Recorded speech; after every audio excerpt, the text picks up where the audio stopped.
Welcome to the Inside the Birds TV with Geoff, Mosher, and Adam Caplan. And we're bringing back a guest who was first very popular with our fans, and we really appreciate it. And he had a ton of viewership when he joined us last time.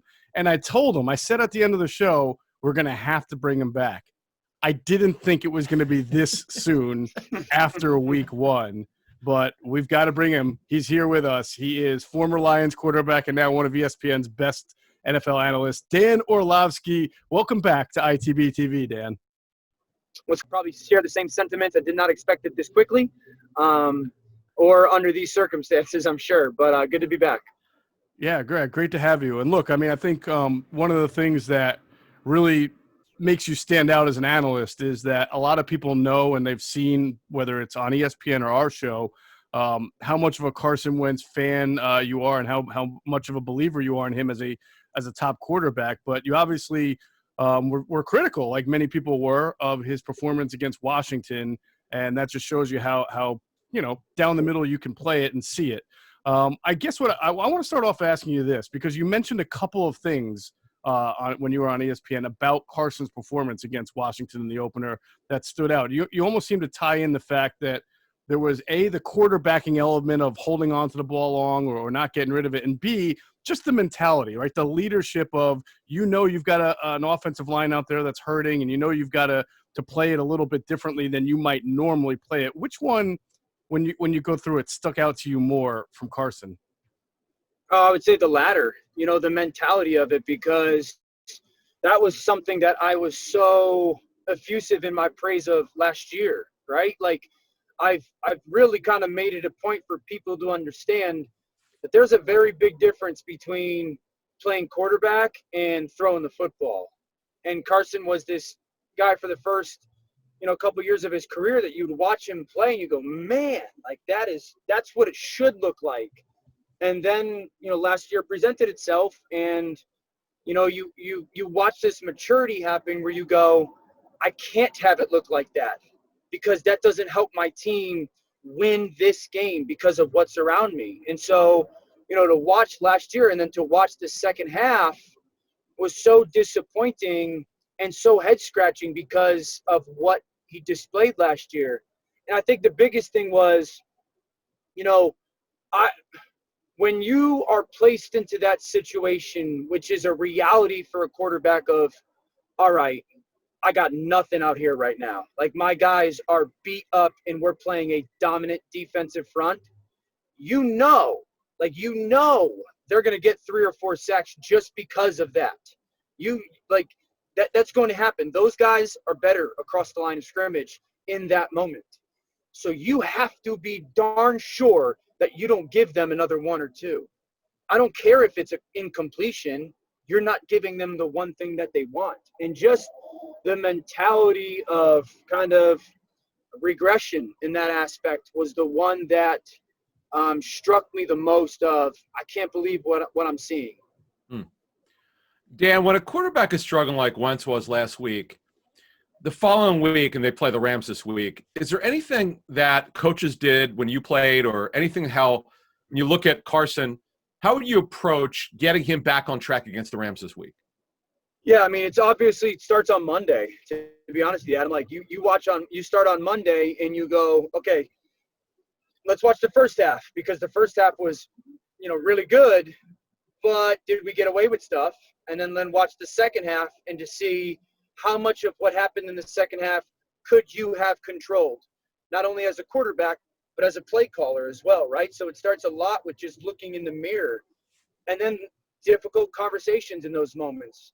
And then as you head into this game, it's all about cultivating a plan. And those plans are really off the conversations. Like, if you're having those conversations on Monday and Carson's not going, that's so stupid by me, I cannot do that, I've got that receiver right there, I should have just thrown it to him or gotten the ball out of my hands. Like, I'm totally seeing if he's not giving you that and he's trying to fight you on it, oh boy, or he's trying to justify his decisions, then you're gonna go into this game plan going, all right, I gotta make sure that I don't allow him to kind of have those thoughts, have that thought process. But if you feel like all right, that was our first game. It was 30 minutes. He totally understands and gets what he did wrong. He's telling me what he did and why he did it and why the answer should have been different.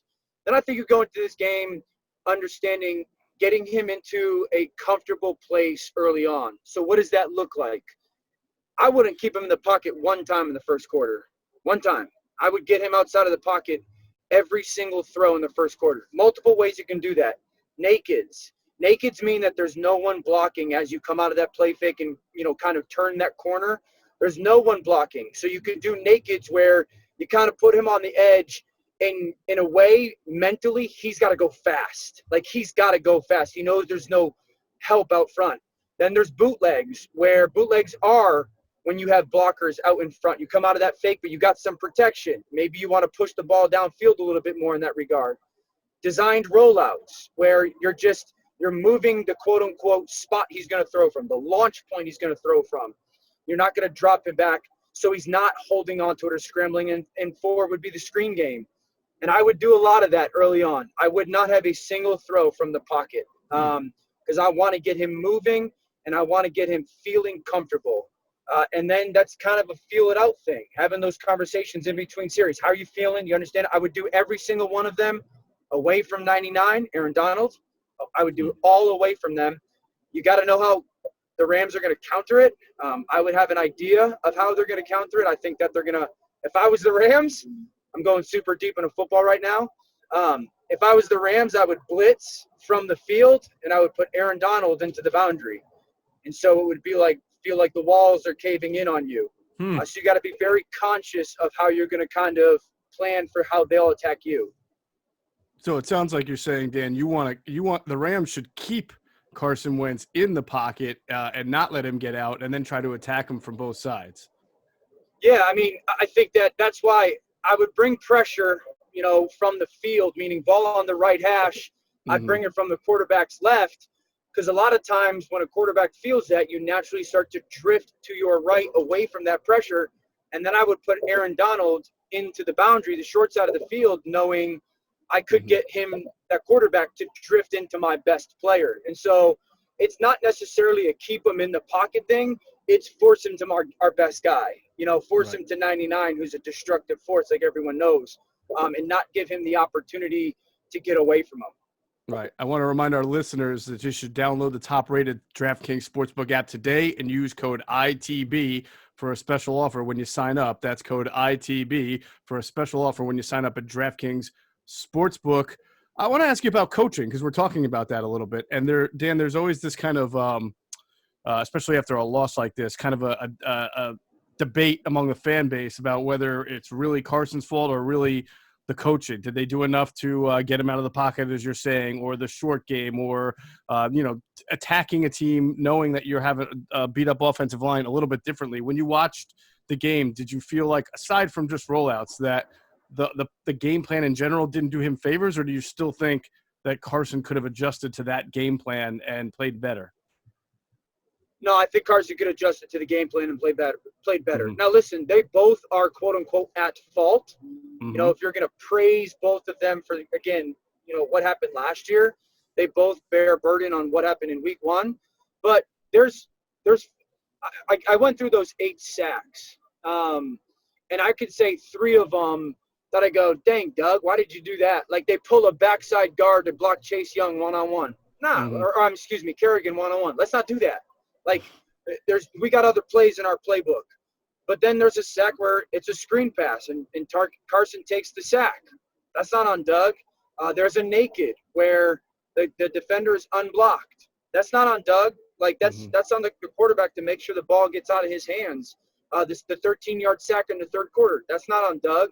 So, I don't think that Doug Peterson's sitting there going, man, I pitched a shutout in my play calling. But just trying to be honest and transparent, that's not something where I could sit there and go, that was really bad play calling. You could probably justify a handful of calls where you go, Doug, that there could have been something better there. But that's the predominance of it, or the dominance of it, is on Carson Wentz. Dan, when you see Carson's mechanics a little bit off, a little askew, as a guy who played the position, do you think it's highly coachable? Do you think it's the stuff that's corrected by tape study and just repping it in practice? How do you correct and manage mechanics that sometimes aren't where you want them? Yeah, that's a great question. I'd say this, first of all, there's players who are mechanically dependent, and there's players who their talent rises above mechanics. Aaron Rodgers is a guy for a long time who's never mechanically good. He was just ridiculously talented. Lamar Jackson's mechanics stink. He's ridiculously talented. Patrick Mahomes' mechanics stink. They're just ridiculously talented and overcome it. And Carson is one of those guys that his mechanics aren't great, never have been, but he's so good that he overcomes that talent. I would say mechanics are 100% fixable, probably some of the easiest stuff to fix. That is like, as a kid, you want to get good at shooting a jump shot, go in the driveway and, pull up on the rim. You can get better at those things strictly off reps. That's why, I've tried to make it a point this week to be like, no, this is not me hopping off of, I think Carson Wentz is a great player. This is me talking about what happened in week 1 and how poor the performance was. So the one thing that has kind of been Carson's mechanical flaw, I guess we want to call it, is he's such a big strider. He's a tall, powerful guy, and he's a big strider naturally throwing the football. If you watch that first interception, his left leg is perfectly straight. You never want that. Yep. You never want that, right? A lot of times when you overstride, it's that is the kind of byproduct of that is your left leg stands up. So then you ask the question, well, why is he overstriding so much? He misses an in route later in the game, overstriding. I'd say that is usually directly tied to I am trying to be absolutely perfect. I'm pressing, I'm forcing, I'm squeezing rather than kind of playing free and playing comfortable. And I think you started to see that in the second half. And so, there's a lot of, a lot of physics tied to it, if I want to say, but there's also a lot of, the mentality and the breathing of it as well. And so those mechanics are fixable. First game action type thing. So I expect it to be much, much better this coming week. Dan, you played 12 years in the NFL, so you've been in a lot of classrooms and you've been around a lot of other quarterbacks. I'm wondering if you had an experience more than maybe once or even more than that where the coaching was going on, but the message just would not be received. It might be acknowledged, but not necessarily received. And I don't know that that's going on with Carson, but I'm just curious about that kind of concept in general, because there have been players, throughout the time that have kind of been good, but have made the same mistakes over and over. And you wonder about where the disconnect is between the coaching and the receiving of the message. Yeah, it's a really good question again. I think the first way I want to answer that is kind of stating something the obvious, but I think it's really important to get said, is it's really freaking hard to be a quarterback in the NFL. It's really hard. These guys are 32 out of 7+ billion people on the planet. And every one of them is there because they think they're the baddest dude on the field when they step on there, right? Every one of them thinks that way. There's the only chance to be good. And so,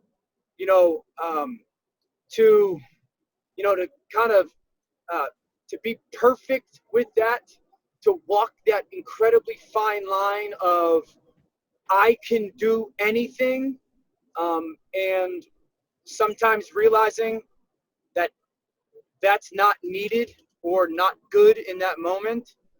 I couldn't do it. I was never talented enough to do it, but I could never have handled that mentality. Coaches can tell you this stuff till they're blue in the face, but at the end of the day, you're the guy with the ball in your hand for 2.5 seconds, and those decisions happen quickly. And so many times those great players in those 2.5 seconds have had such tremendous success so consistently, thinking, yes, I can, that it's really difficult to say, no, I shouldn't, right? And so the one guy that I was around that I saw do kind of make a transformation, I guess, in that regard was Matthew Stafford. I was with Matthew kind of, going into I think which was his 4th or 5th year in the NFL. And Matthew was this guy that, not all that different than Carson, would have so many ridiculous plays a game, but then he'd have 1 or 2 plays a game, and you'd be like, what the heck, dude? Like, what the heck? And, I remember having a conversation with him, watching tape, and we'd be going over those what the heck plays. And this was built over friendship and whatnot. And I would be like, why do you do this? And he just looked me dead in the eye one time and he said, because I know I can. And I want to prove it to everybody. And I think Carson's probably wired a lot like that, where I've seen myself make this play and I know I can. And I want to prove to everybody that I can and I will. And that's something you don't want to ever take that away or minimize it from a guy. You just want them to get to the point of knowing when to and when not to. And I think he did a great job of that last year. And you didn't see that in game 1 of this season. Dan, I don't know if you went through this in your career, but when a quarterback is without one side of his line, Wentz in this case in last game was without his right side, and that going in, does that affect your mindset, your approach, the mentality, I need to do this or I need to do that? Because it seemed like Wentz you were sort of alluding to it. It seems like he was trying to do too much in this game, and it got back to him. So as a quarterback, do you worry about it? Do you think about that stuff right before the game if you're missing some guys on your line? Yeah, you better. You have to. You have to be aware of that stuff because it could have tremendous impact. You have to know what's potentially the weakness of what's going to go out there with you or who's going to go out there with you. It's as simple as this. If I lined up a tight end out at wide receiver and Jalen Ramsey's out there, I'm not feeling good about throwing a go route, right? Like, you have to know personnel.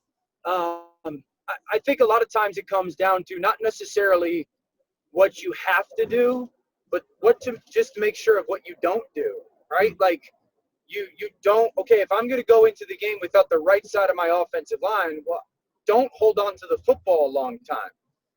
I've long said this. Tom Brady's the best ever at this. When he would play specific coaches and he knew that they were outmatched, that his team was going to be outmatched, whether by people or by scheme, like they were just going to handle too much blitz pressure, his number one goal was to make sure he didn't take sacks. He would just get rid of the ball. He would throw it into the ground. If the first receiver's not there, throw it to the ground. Throw it into the ground. And people, go look at Tom Brady's stats when Rex Ryan was with the Jets, and the Jets had those good defenses for 3 or 4 years.